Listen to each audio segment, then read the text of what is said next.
Welcome to Let's Talk with Dr. Robin. In this podcast, topics will be discussed that promote the daily management of life. While this information is meant to supplement your journey towards healthy emotional well-being, it is not intended to take the place of seeing a licensed mental health professional. I am Dr. Robin C. Wiley, a licensed clinical social worker with a private therapy practice in New Jersey. Thank you for joining today's conversation. So good evening, everyone. Welcome to Let's Talk with Dr. Robin.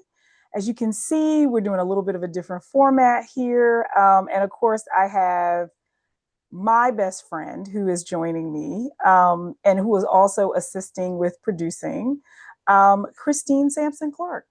Hey, good evening, everybody. How's everybody doing out there?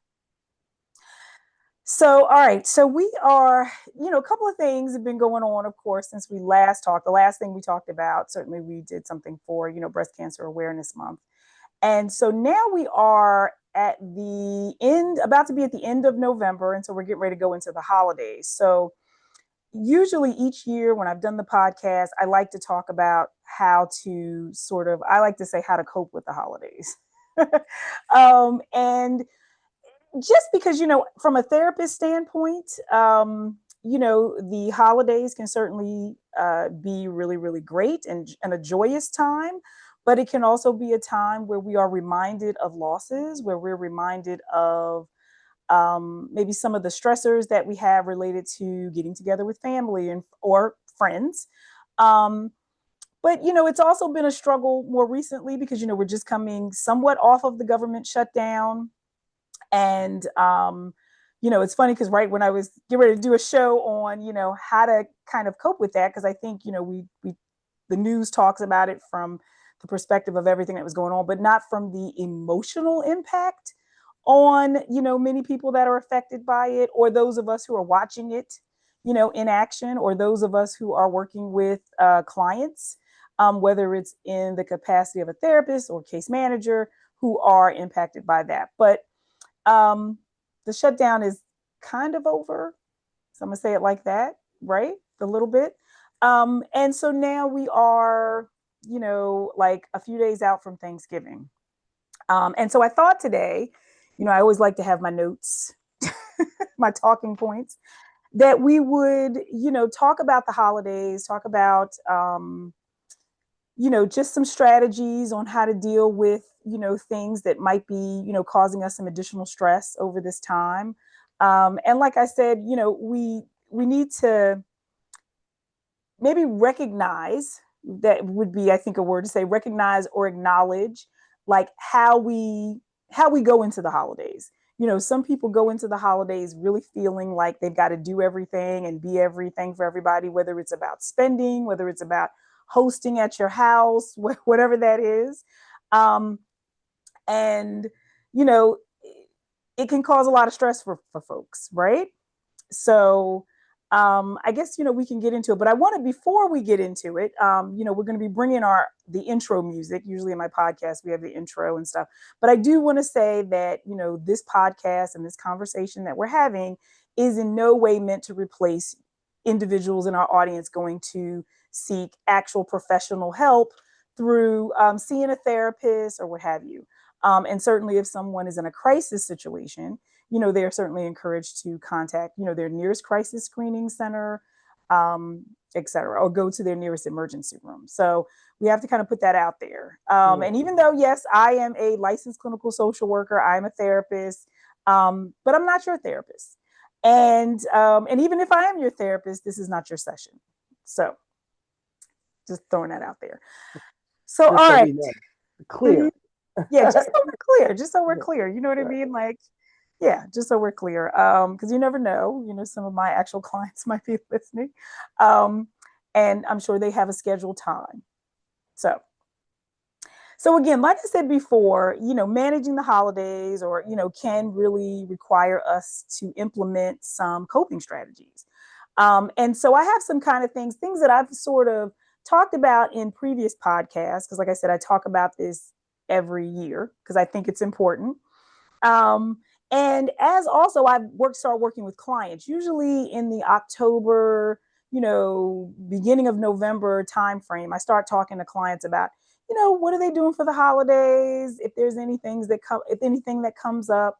I have clients that, sometimes I know that they've suffered losses during this time or maybe within this year. So for some clients, or from some individuals rather, this can be the year of the first. So if you've lost a loved one, this is the year of the first, of like celebrating different holidays and things like that and events without that person being around.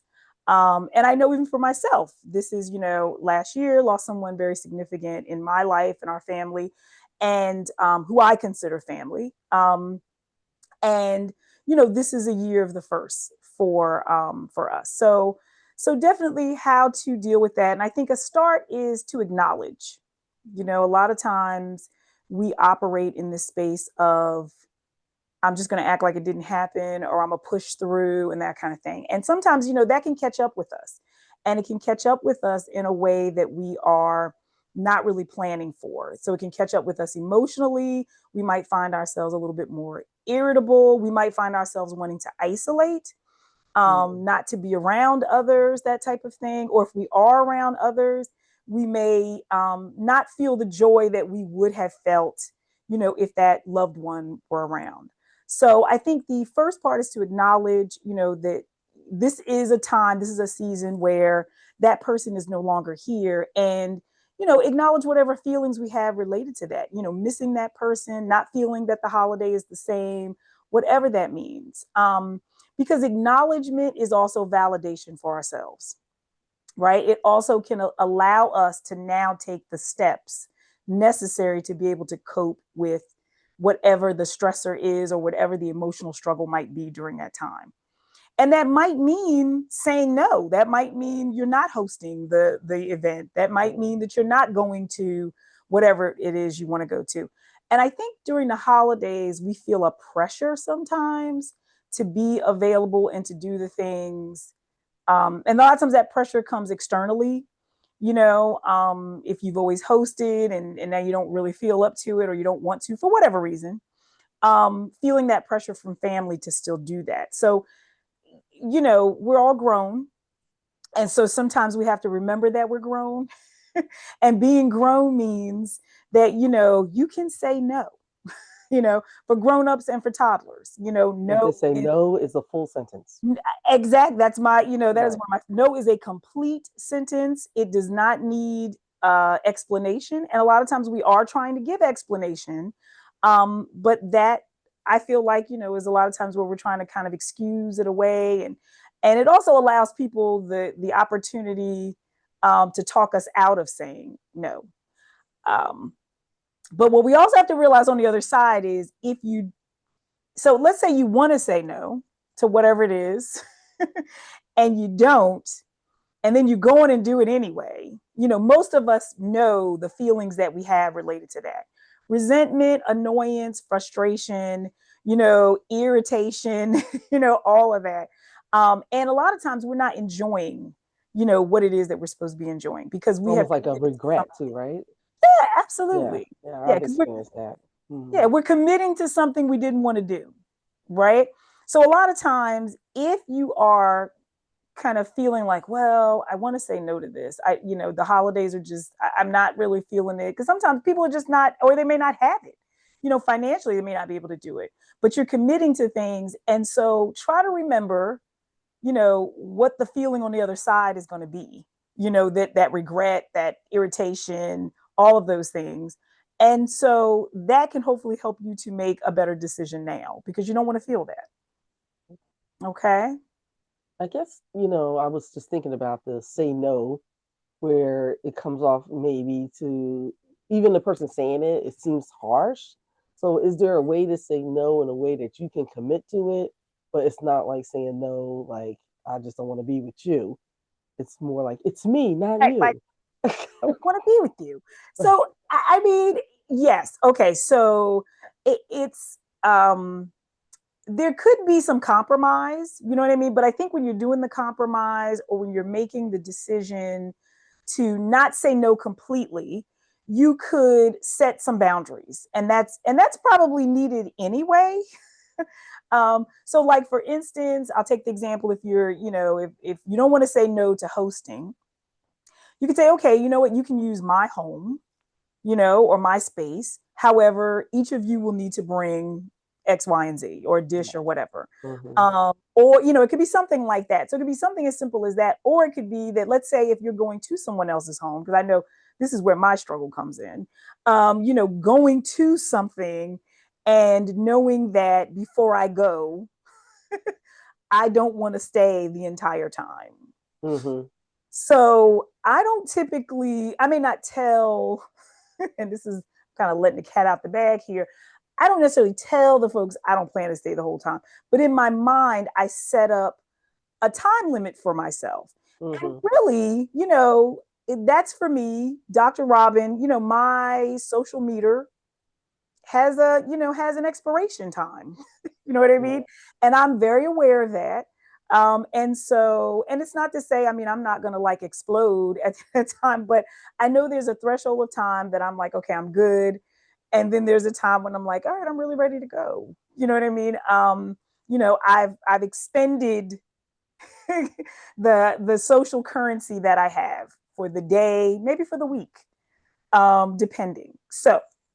So anyhow, so I think you can set those parameters for yourself. So that way, when you go, you have in your mind, and especially if you're going like with a partner or someone, you can say, hey, you know what, look, this Yes. is the catchphrase, this is the password or catchphrase or It's the signal. whatever, the safe word, the signal, whatever you want to say, you know what I mean? That is, we get ready to go.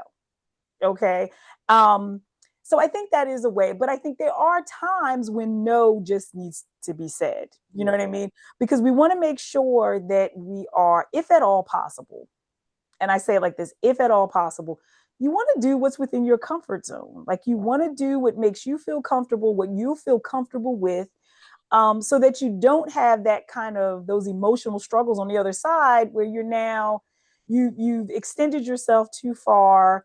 um, you are upset with yourself, because a lot of times we, kind of do that internalized blame and shame.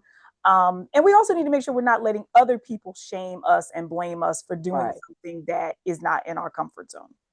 Right. Because Okay. I think some people get, I know, I had some emotional times going on a couple of years ago, and I honestly just didn't have the social capital to Mm-hmm. go to any family events. I needed that time to reset.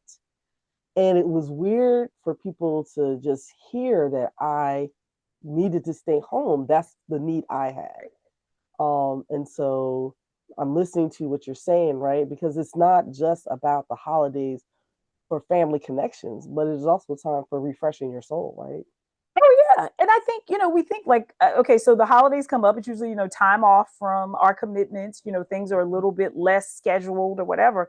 So you got to think, if you spend all that time just being busy, or running or doing whatever you got to do or whatever, it can be, you're exhausted, and then next thing you know, because you got to think, you got most people, it's like the Wednesday maybe half a day, you got Thursday, Friday, so Sunday comes real quick, and then you're back to your regular scheduled programming. Right. And You need a holiday from the holiday. right. And that's what we don't want, because you do want to kind of take that time to be able to refresh and replenish, rejuvenate, or as I like to say, deposit back into yourself. Mm. So, which brings me to, because I'm skipping around a little bit in terms of like some of the strategies, but one of my favorite strategies, in terms of dealing with, and it's applies to the holidays, but one of the things I always talk about with clients is like, oftentimes we have to go and be around people, and fortunately, I don't have this situation. So I just want to put that out there as a disclaimer. But sometimes we have to go and be around people for the holidays, right? That we don't want to be around,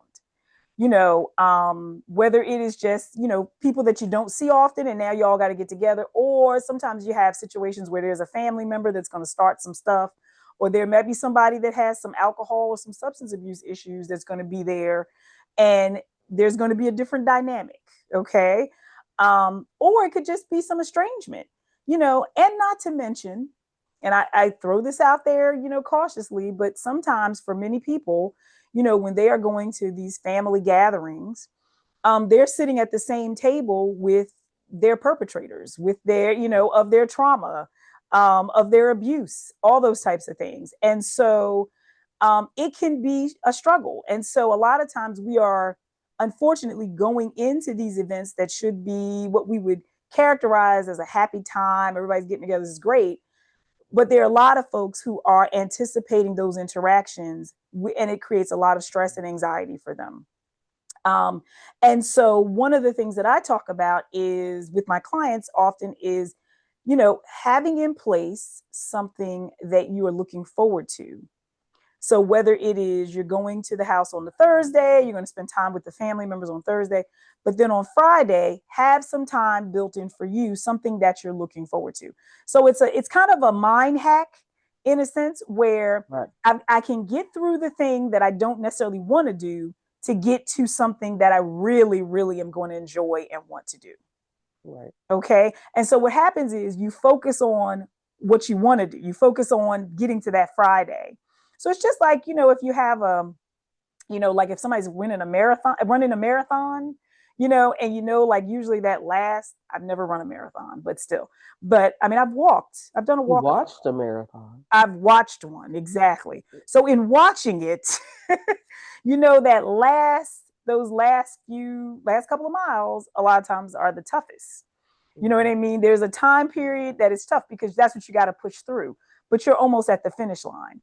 And so when we think about events that might feel unpleasant for us, putting something on the other side that you will enjoy, whether it's okay going to see your favorite movie, or whether it's, you're doing a day, you're shopping that day. That's, just be careful with that part.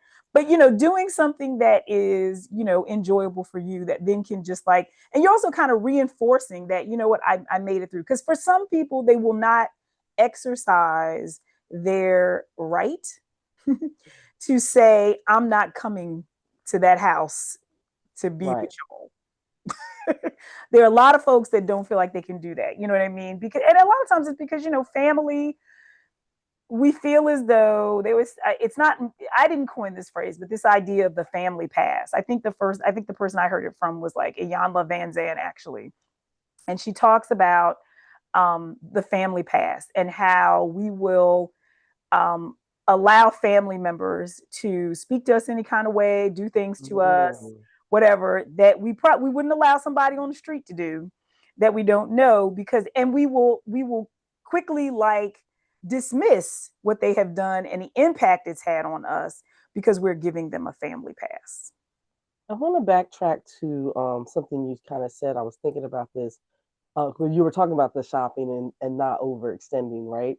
So when your strategy, I like planning that activity, because the stress can we can allow that stress to lead us to a path of doing some behaviors that are not good for us. Like if I'm Right. stressed, and then I become the overeater the next day, right? So Right. how do we make sure that what we're doing for ourselves is also good for ourselves? Right. And so I think that's the thing, you do have to think about it. And so, because you don't want to do something that's impulsive. So even with the shopping piece, there could be the impulsivity with the shopping of like, okay, I'm just going to go out and buy all these things because we're really trying to soothe ourselves. We're really trying to comfort Right. ourselves, you know, because oftentimes, and a lot of times we do that through external means. For some people, it could be food. It could be food. It could be the drink. It could be, the drink. Yes, it could be the drink or the drug. You know what I mean? Whatever that is. It could be all types of impulsive things. And we want to be careful of that because that can also we don't want to do something that's going to bring on more problems. Right. We'd rather right. Let's do something that's going to, again, deposit into us, pour into us. So, you think about the things that you enjoy doing. And that it's not necessarily to be by yourself. It could be with, your friends, because you got to think we have in my world of therapy and social work, we talk about the family of origin and family of choice. Not to say that family of choice can also be your family of origin. You choose those people, but we can't always choose who we are biologically related to. So oftentimes, we have family that we're biologically related to. We have people who have become family to us. Right. over, decades of what have you. And for some people, they may not even have family members. They may not Mm. have a lot of family or a lot of family around them, because sometimes it's about proximity. Some people don't live close to family. So it is important. It could be important that maybe, during this time, during a holiday, you're spending time with people who you enjoy spending time with. They pour into you. They supplement and support your happiness, because just to say, happiness doesn't come from externally, it doesn't come from outside of ourselves. It comes from within first, and then we hopefully engage in activities and around people that will support that.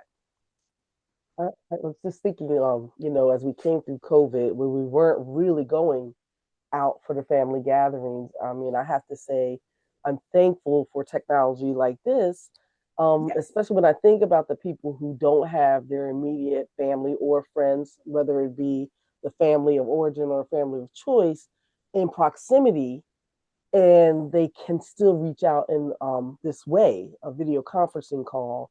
Um, so we did that last. I remember we all got on our family and we did a video conferencing because Mm-hmm. we couldn't be together, Right. but we still needed to feel that. And so I hope people. I mean, would you recommend that for people who may not be able to be where they want to be with the people they want to be physically? Would Yes. you recommend that? Absolutely, absolutely. Because I think we have been on screens enough to, because I think prior to the pandemic, we sort of felt like, I know in the therapy world, it was definitely like, oh, you can't do telehealth therapy, whatever. And now we've realized, yeah, you can. You know what I mean? You can. And so I think it is good to you can still have that connection. Because we also still need to be concerned about. COVID has not gone away, neither has the flu, and there's different strains of the flu and that kind of thing. So we definitely need to be concerned about our immunocompromised family members and Right, friends, right. and whether that is through illness or also our older adult, family and friends, that we want to hug all up on and everything. And right. And so the other thing I would say, just as a public service announcement, if you're coughing, I know yours is more allergies. At least that's what you're saying. But anyway, if you're coughing, or if you got, if you just know you got some stuff. No, I'm not saying I'm not saying don't necessarily go, but you can wear the face mask. That's helpful. But don't hug on grandma. You know what I mean? Don't hug her. It's okay. Leave her alone. Let her be. You know what I mean? A Because forehead kiss? no, No, no. no. Just be like, love her enough to be like, I'm not going to hug you because I think I might be coming down with something. I got a little sniffle. I'm So just, going back to, and as keep you the know, little kids away from them too. right, right. Same. So let's talk a little bit. I know you specialize in older adults, and we know that some of them and some of us close to us, right? They are in spaces where they are isolated, right? Yes. So I just encourage people to make sure they reach out to them, whether they can Oh be yeah. in this space with them, call them on the phone, because Right. even if they're in a space with a lot of other people, they're not the people that they really, like you said, see as family. Right. So so that is a whole, like, I do workshops and trainings and stuff on this all the time, and trying to help people to understand, some of the lived experiences of older adults, because granted, we might want to think that, oh, they're in a group all to themselves, but they're the only group that we discriminate against, that we may also, if we live long enough, will become part of that group. Okay. So you're absolutely right. With older adults, especially those that are living in more, like, they're not what you would say, they're not aging in community, means that they're not in their own apartment, that kind of thing. But even if they are, older adults oftentimes, we like to think, well, because they live in a senior building or because they're in a long-term care facility, that everybody there is just hanging out and part. Right. No, they're not. And what we have to think, many of us know that we're introverted. And so you don't stop being introverted as you get older. It probably becomes you're more introverted as you get older. So it is important to, you know, like you said, visit them if you can, call them. Um, you know, Older adults are not requiring a lot in terms of their expectations, not like, oh, I need somebody to talk to me 24/7. They are Right. very happy for a visit, a quick phone call, how you doing, that kind of thing. Um, and if they are versed in technology, which I can tell you there are a lot of older adults, believe it or not, Hmm. who are familiar with technology, or they can be shown how to use technology. Some of my research is in that area too. FaceTime with them so that way, they can see your face or what have you. I think, it's very important because although, if they're in like a long-term care facility, those facilities, they do activities and that kind of thing, but Hmm. it's not the same. It isn't. And what we have to think about when someone is older, and when I'm saying older, I know age is certainly relative based on the person that's receiving the information, right? So older, I'm not talking about like 55, because that's not old, right? I'm not Thank really you. talking about 65. I'm talking like you're 75, 80 and up. Hmm. Okay. And even though we know in long-term care facilities, there can be people that are younger there too, but understanding that the socialization is still very limited, and that even though they may not need the level of socialization they may have needed when they were younger, there still is the need to have human connection and with someone that they're familiar with. Hmm. Okay. And I think a lot of times people will prolong or hesitate to go see older adults because they're like, Right. well, I don't really want to see them like that. Or, I want to bring them all these things or whatever. And I've always said to, like, when clients talk about that, I've said, like, you don't have to bring them anything. Like, you can get there and see if they need anything, and that's fine. But a lot of times it's just your presence. It's Right. just going in to check on them, saying hello, you know, certainly can, and you would, it's like one of those things where it's currency. It Yes. deposits into the older adult, and believe it or not, it will deposit into you. I know I of course love my older adults. I went to visit someone's very, very special to me a couple of weeks ago or whatever, and it's like one of those things where, yes, it's like, all right, like I need to get this visit, I need to go see her. And when I did, it was just like I left there feeling like so full because the conversations are enriching. She's talking about things that have happened in the past. We're laughing about stuff, and it's just a very having been raised by my grandmother, like for me, it's even much more, it resonates with me that much because it reminds me certainly of the conversations with my grandmother. And certainly, wishing during this time of year, this is her birthday month. So wishing, that she was around, that, and so it's very nice to be able to talk to someone that is from the South and reminds me of her also. So I yeah. know, and I even see that when I go to visit um my person too, not only am I able to bring a little bit of light to her, but even the other residents when I walk by. Like I'm always Yes, like, hey, how you doing? because you're And just a familiar. They little see you. smile and they see Right. you. Because to your point, yes, there's wonderful activities and decorations, but they themselves isolate themselves and Yes. may not even join in on those activities, and we don't even know that. Right. And Because they can't force them to come out. Like they try to encourage it. But and also too, we need to realize, and then, I guess we'll move on because now, because this is yeah, a whole yeah, other show. yeah, it's a whole nother But show, I right? think, but also we need to realize in long-term care facilities, people are at various levels. So various levels of functioning, whether it's mobility, whether it's cognitive ability. So when we think about dementia, or when someone has, memory loss or whatever, because I know a lot of times we may not use the term dementia, but if you think about dementia as a spectrum, okay, Okay. and so and it's not consistent. So someone may be, like I like to say, cognitively clear one day, and then the next Mm. day they're not. And so oftentimes folks like the lady the person we visit, is very cognitively clear.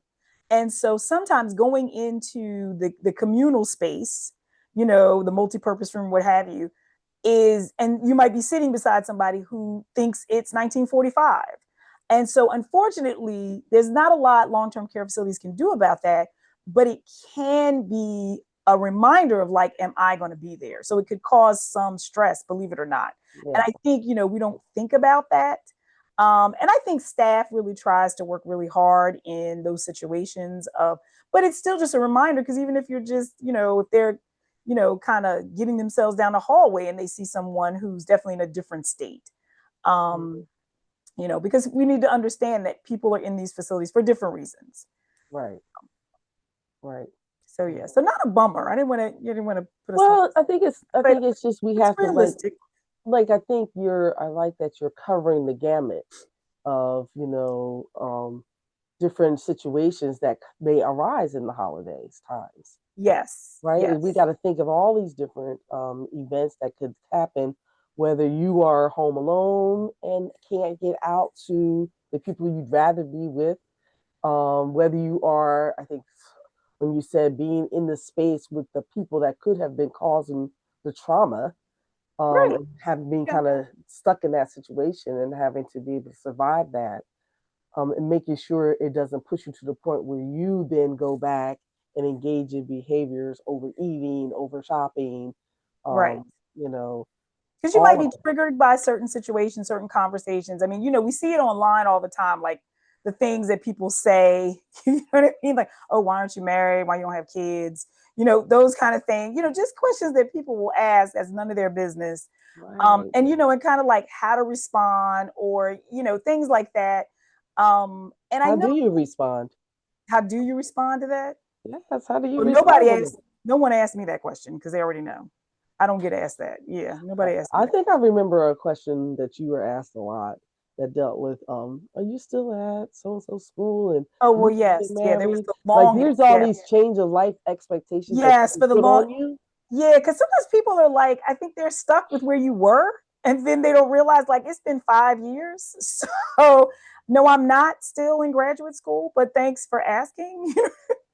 So I think some things you got to take with a grain of salt, but some things are very, like if you're someone who wants to have kids or wants to be married, and then you go to this family event and people are asking you those questions, like it's kind of like it's intrusive. And I would love to say to people who ask those questions, stop doing that. Like, stop asking those questions, because think about how you feel if somebody's asking you about. And I mean, and certainly online, the comebacks are always like a clapback. It's like, well, where's Uncle such and such? Right. So just saying. So you could go that route. That might start some other issues. But I think for those of for the person going, the person that's kind of like, I'm not looking forward to this or whatever. One of the things I want to say is you got to set realistic expectations too, because sometimes we are setting expectations based on what we wish would happen versus what we already know is going to happen. And so if you go into it, and let me just, okay, let me go a little further with that. Something that I talk about when it comes to family dynamics is oftentimes we place our expectations on family members in particular based on the role that they have with us, like mother, father, sibling, what have you. Okay. And so we think about the template for that role. You know what I mean? Like how a parent should be, how a sibling should be. Okay. And so that's how we set our expectations. What we forget is before that person was in that role with you as a family member, as a parent, as a sibling, they were a person first with a personality, with their nuanced characteristics, whatever that looks like. So where we sometimes will, and I'll tell you where I've done a lot of this work is when I've worked with young people who have been in the system of care, who've been foster Mm. care situations or whatever, and maybe sometimes are now adults, and still are holding on to this hopefulness of how that family dynamic should be, how this person should be treating them, how the relationship with them should be. Catch Mm. the key word here is should. Right. And so their expectations are based on a template that, of course, the media portrays, that we just think like a parent should be this way or whatever. We know that everybody is not like that. Okay, we know that. And so a lot of times I'm doing work with them to help them to be realistic about, Right. set your expectations for this person based on what you know them to do. Right. Because, and I hate to say it like this, but then you'll be less disappointed. All right. I was Because talking about idealistic versus realistic. right, because if you set the expectations based on what they should do, knowing they haven't done that this whole time, So let's say they have and I'm not saying, don't get me wrong, I'm not saying people can't change. Of course people can change. I wouldn't be in the field that I'm in if I didn't think people could change. But here is the kicker. People need to know they need to change and then be willing to make the effort to change. That is the part that sometimes is missing. And so if you're going into a family, like if you're going into the holidays with your family thinking, okay, maybe this time, they'll be, gracious and nice and I'll feel accepted or I'll feel worthy of them, whatever the case may be, and that doesn't happen, you're possibly going to come on the other end feeling very disappointed, defeated, and another event, another situation that kind of reinforces what you already know to be true. Right. And it put a damper on your concept of a holiday, right? Right, If you're like absolutely. perpetuating this, the Yeah, holidays are hard because you're putting unrealistic expectations on what the right. holidays should be like, and the And don't kids get me are wrong, mad I'm about not, yeah, and don't get me wrong, I'm not saying that that people should not, like, if someone is a parent, whatever, yeah, there is a way there. I mean, it's not wrong for you to have the expectations that they will do something, that they should be nurturing and loving and all that. But we have to recognize the fact that the person in them, who they are as an individual, they may not have it. They may not be capable. And sometimes we're dealing with generational stuff, right? So we're dealing with maybe a parent who never learned they weren't parented. So they didn't have that. So now, and that's not a guarantee, but now they don't necessarily know how to share that with their children and so forth and so on.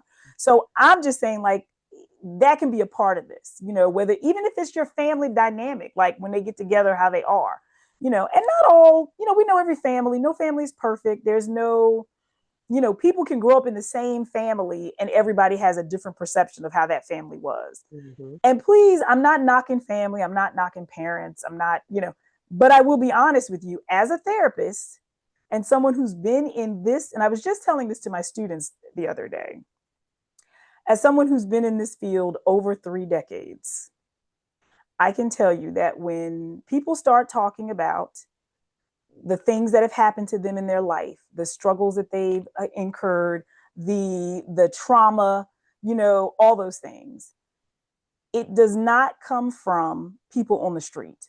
It does not come from strangers. It comes from people that are very familiar to them, and a lot of times in their direct family of origin. Right. Okay. And and so I'm not saying that, okay, you blame all your troubles on what happened in your family of origin stuff.